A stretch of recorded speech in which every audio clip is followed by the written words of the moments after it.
Okay, so I've had over a week to ponder about chapter 131 of Attack on Titan. This chapter was incredibly well done and even further confirms my opinion that Isayama is a genius. We got the rumbling, we got more of Eren's thoughts, and Armin and Annie is canon! Congrats to all the Aro-Ani shippers. Mans really said I will not die a virgin.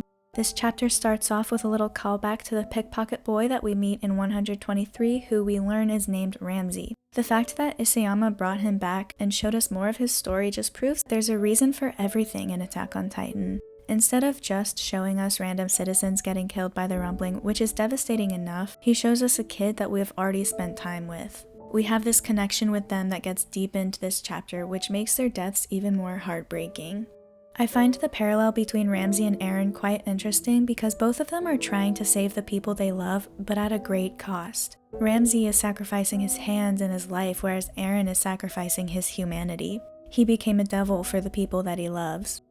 The rumbling scenes are very reminiscent of the first episode when the walls were kicked in, except this time Eren is the perpetrator. He's the one reminding us the strength of the Titans and that humanity is truly powerless against them. As the rumbling goes on, we get flashbacks from when the gang went to Marley in chapter 123. As Eren walks through the crowds of people he plans on massacring, we see firsthand into his thoughts. He already knew at this point that they would not be able to find a way to save the island and that they would have to start the rumbling. This makes me wonder if the future was already predetermined and Eren was destined to carry out the rumbling, or if it was something that could have been changed.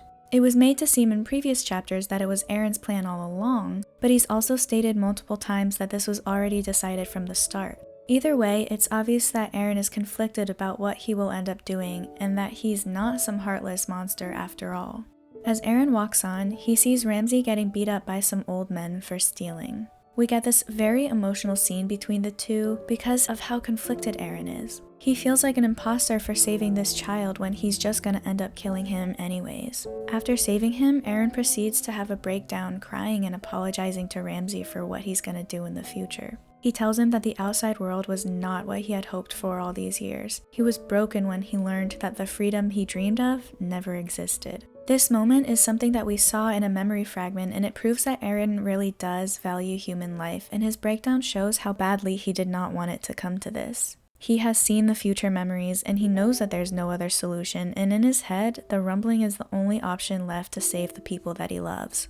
Eren has taken on the burden of becoming a monster because he has resolved to save his friends no matter the cost. He claims that he's free, but in reality, he's the one who's a slave to his own future. It's quite tragic actually. Eren will never know the freedom that he longed and struggled for his entire life. The juxtaposition between Eren crying to Ramsey versus the rumbling crushing him, Halil, and everyone else makes for an incredibly emotional yet disturbing scene.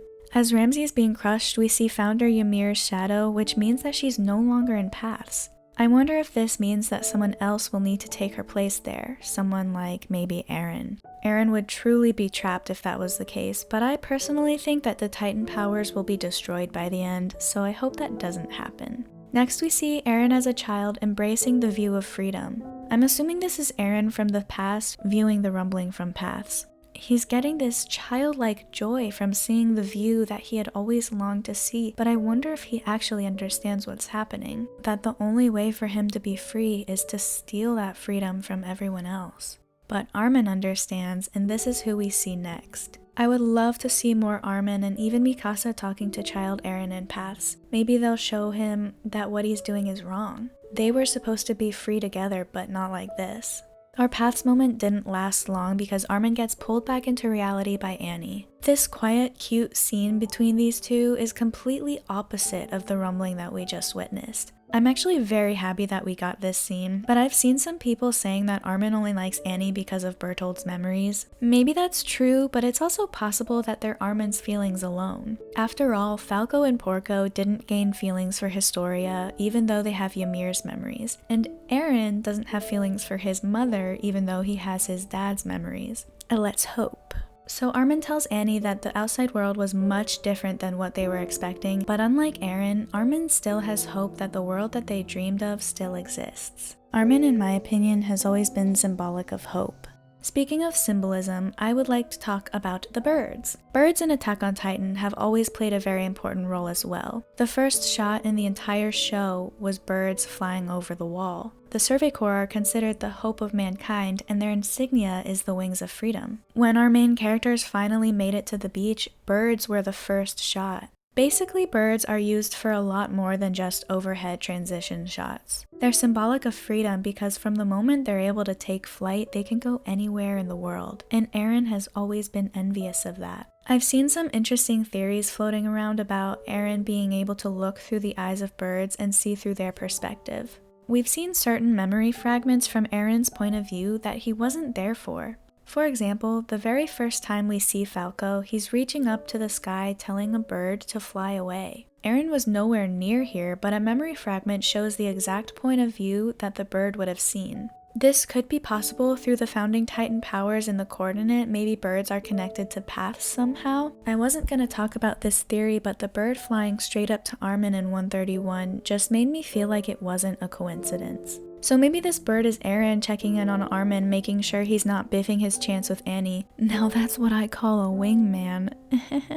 Anyways, the final shot that we see is Eren's dismembered head attached to a weird spine thing inside his Titan. His head is being held up by these tendrils, which reminds me of how the outside of the Attack Titan is being held up as well. It looks as if he's attached by strings like a puppet, showing that in the end, Eren really doesn't have any control at all. It also looks like he's unconscious, so it's possible that he could be having visions like he did the first time he turned into a Titan. Armin snapped him out of it back then, and I believe that Armin will snap him out of it now. Anyways, this has been my review for this chapter. My hope for the next chapter is that we will finally see the Alliance reach Eren. I just need to see my babies. Yeah, I hope you guys like this review. If you got this far, comment the skull and crossbone emojis because everybody's dead. RIP. Okay, bye!